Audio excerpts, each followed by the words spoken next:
दोस्तों, हम हर हफ्ते बड़ी मेहनत से आपके लिए एक दिल दहला देने वाली एनिमेटेड हॉरर स्टोरी बनाते हैं। तो अगर आप हमारी यानी खूनी मंडे चैनल की कहानियां एंजॉय कर रहे हैं तो हमारे चैनल को सब्सक्राइब कीजिए और हमारी लेटेस्ट वीडियोस की नोटिफिकेशन के लिए बेल आइकन दबाना मत भूलना।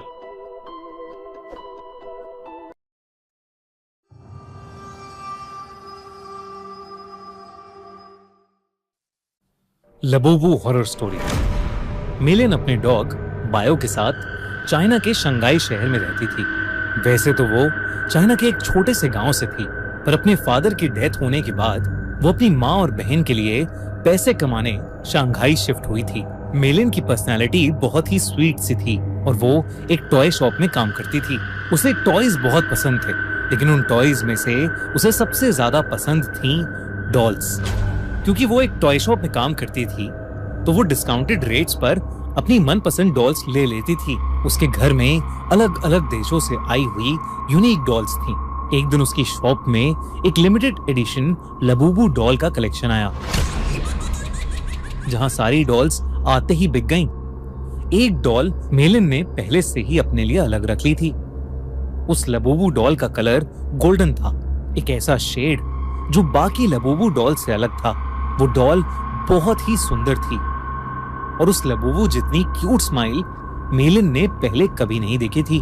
मेलिन उस लबूबू डॉल को अपने घर ले गई। वो उस दिन बहुत खुश थी और बस उस लबूबू डॉल को निहारती जा रही थी। उस डॉल की प्यारी सी नीली आंखें, गोल्डन कलर का सुंदर सा फर, लंबे लंबे कान और प्यारी सी बड़े बड़े दांतों वाली स्माइल। मेलिन ने उस लबूबू को जोर से गले लगाया, उसकी ढेर सारी फोटोज खींची और अपने डॉग बाओ को उसकी डॉल फैमिली के नए मेंबर से इंट्रोड्यूस कराया। पर जहां बाओ सारी डॉल्स को देखकर खुशी से अपनी पूंछ हिलाता हुआ पूरे कमरे में इधर उधर भागता था, वहीं वो उस लबूबू डॉल को देखकर बहुत जोरों से भौंकने लगा, गुर्राने लगा। मेलिन को ये बात थोड़ी अजीब लगी, पर उसने सोचा कि बाओ शायद डर रहा होगा, तो उसने डॉल को अपनी शेल्फ पर रखा और सोने चली गई। मेलिन का डॉग बाओ, जो हमेशा उसके पास सोता था, उस डॉल को घूरता रहा और कमरे से बाहर भाग गया। अगली सुबह ऑफिस जाने से पहले बाओ लबूबू को देखकर जोर से भौंक रहा था। जैसे ही मेलिन घर से निकलने वाली थी, बाओ ने उसकी जीन्स पकड़ ली और उसे खींचकर उसके शेल्फ के पास ले जाने लगा। मेलिन ने बाओ को डांटा, लेकिन वो सुन ही नहीं रहा था। मेलिन ने गुस्से में बाओ को बाथरूम में बंद कर दिया और शॉप के लिए निकल गई। उस दिन उसका अपने टॉय स्टोर में सबसे खराब दिन गुजरा। हमेशा सबसे प्यार से बात करने वाली मेलिन अपने कस्टमर से लड़ पड़ी और उसे पता नहीं उस पर इतना गुस्सा आ गया कि वो उसके ऊपर चिल्ला दी। उसके बॉस ने उसी वक्त मेलिन को बहुत डांटा और उसे काम से निकाल दिया। मेलिन को कुछ समझ नहीं आया कि उसे अचानक इतना गुस्सा कैसे आ गया। वो रोते रोते वापस घर गई। उसने अपने बाथरूम का दरवाजा खोला। This is a true story. One night, 17 kids walked outside and they never came back. Matthew, where are you? A lot of people die in this story in a lot of really weird ways.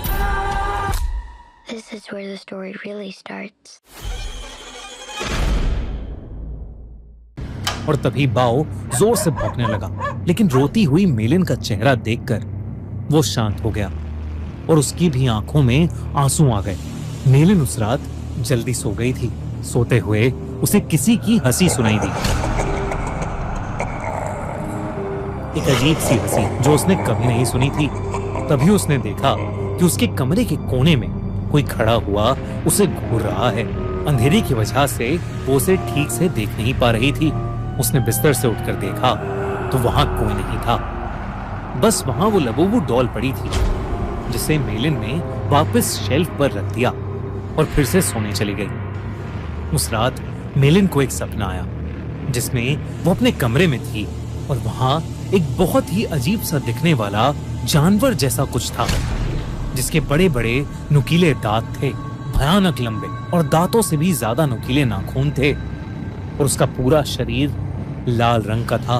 वो जगह जगह से सड़ रहा था। धीरे धीरे वो मेलिन के पास आ गया और उसका गला घोटने के लिए आगे बढ़ा। मेलिन डर के मारे जोर से चिल्लाई, पर वो जानवर उससे ज्यादा जोर से एक भयानक हंसी हंसने लगा और उसने अपने नुकीले पंजों से मेलिन पर अटैक कर दिया। डर के मारे मेलिन की आंख खुल गई, लेकिन तब उसने देखा कि वो लबूबू डॉल उसके ऊपर बैठी है। मेलिन की चीख निकल गई। उसकी चीख सुनकर उसका कुत्ता बाओ भागता हुआ कमरे में आ गया। मेलिन को समझ नहीं आया कि वो लबूबू डॉल जिसे उसने सोते हुए शेल्फ पर रखा था, वो उसके बेड पर कहां से आ गई। उसने ध्यान से उस डॉल को देखा तो वो डॉल अब पहले से ज्यादा हंस रही थी। मेलिन कुछ समझ पाती कि इससे पहले ही मेलिन के डॉग बाओ ने उस डॉल को अपने दांतों से खींचा और उसने उसके चिथड़े चिथड़े कर दिए।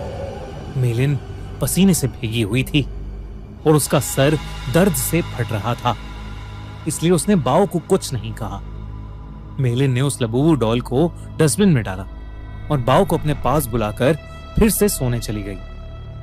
जब वो सुबह उठी तो उसका सर पिछली रात से भी ज्यादा दर्द कर रहा था। साथ ही साथ उसके हाथों पर छोटे छोटे लाल दाने आ गए थे। बाओ भी कमरे में नहीं था। उसने बाओ को आवाज लगाई, पर उसको अपनी बात का कोई जवाब नहीं मिला। मेलिन हॉल में गई, लेकिन बाओ वहां भी नहीं था। वो पूरा घर ढूंढने लगी, लेकिन वो कहीं नहीं मिल रहा था। आखिर में वो अपने बाथरूम में गई।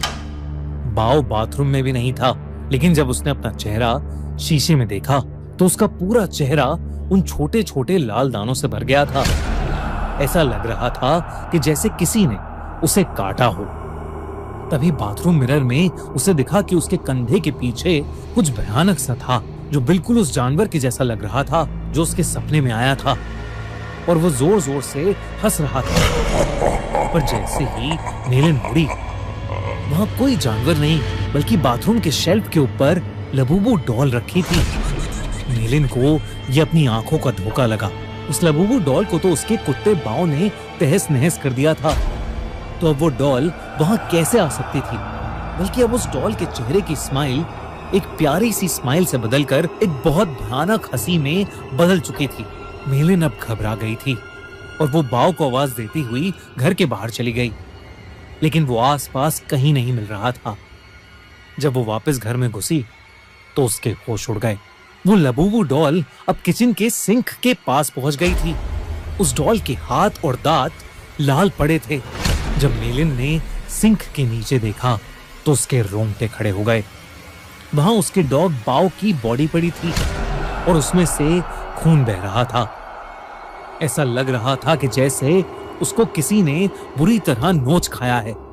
बाओ मर चुका था और ये देखकर मेलिन की हालत खराब हो रही थी। उसे समझ आ गया था कि लबूबू डॉल कोई आम डॉल नहीं है। उसने इंटरनेट पर लबूबू डॉल से जुड़ी इंफॉर्मेशन सर्च करनी शुरू कर दी। इंटरनेट पर उसने न्यूज़ पढ़ी तो कई लोगों को उनकी लबूबू डॉल्स हॉन्ट कर रही थी। पूरी दुनिया भर में लबूबू डॉल्स के हॉन्टेड होने के ऐसे कई केसेस सामने आ चुके थे। लबूबू डॉल लोगों को बाइट कर रही थी और उनके साथ बुरी बुरी चीजें घट रही थीं, जैसे उनकी जॉब चले जाना, उनका बीमार हो जाना या उनके किसी करीबी की मौत। ये सब न्यूज़ पढ़कर मेलिन और ज्यादा डर गई थी। उसे समझ आ गया था कि उसकी लबूबू डॉल हॉन्टेड है। उसने देरी न करते हुए डॉल में आग लगा दी और उसकी राख को एक जार में डालकर पास की नदी में बहा दिया। उस रात ये सारा किस्सा उसने अपनी छोटी बहन को फोन पर बताया। मेलिन को लगा कि शायद अब उस लबूबू डॉल से उसे छुटकारा मिल गया है, लेकिन अगली सुबह मेलिन के घर से उसकी डेड बॉडी मिली और उसकी बॉडी के पास वही लबूबू डॉल पड़ी थी, जिसे उसकी टॉय स्टोर में काम करने वाली एक फ्रेंड अपने साथ ले गई।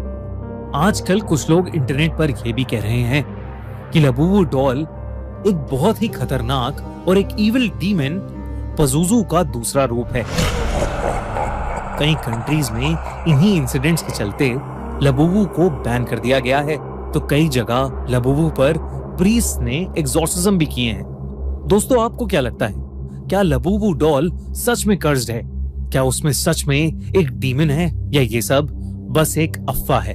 हमें कमेंट्स में जरूर बताइए। दोस्तों, पिछले साल हमने इंडिया का सबसे बड़ा हॉरर फेस्टिवल किया, हॉरर कॉन, और आपने हमें उसके लिए खूब सारा प्यार दिया, आप सपोर्ट किया, आप वहां आए, अपने फेवरेट हॉरर क्रिएटर्स से मिले, खूब सारी मस्ती करी, खूब सारे हॉरर गेम्स खेले, खूब सारे हॉरर विलन से मिले, हैलोवीन हम लोगों ने सबने साथ में मनाया। इस साल हम फिर से आपके लिए लेकर आए हैं हॉरर कॉन, जो कि होने वाला है पिछले साल से और भी बहुत ज्यादा बड़ा, क्योंकि इस साल हम पूरे 2 दिन तक हॉरर को सेलिब्रेट करेंगे।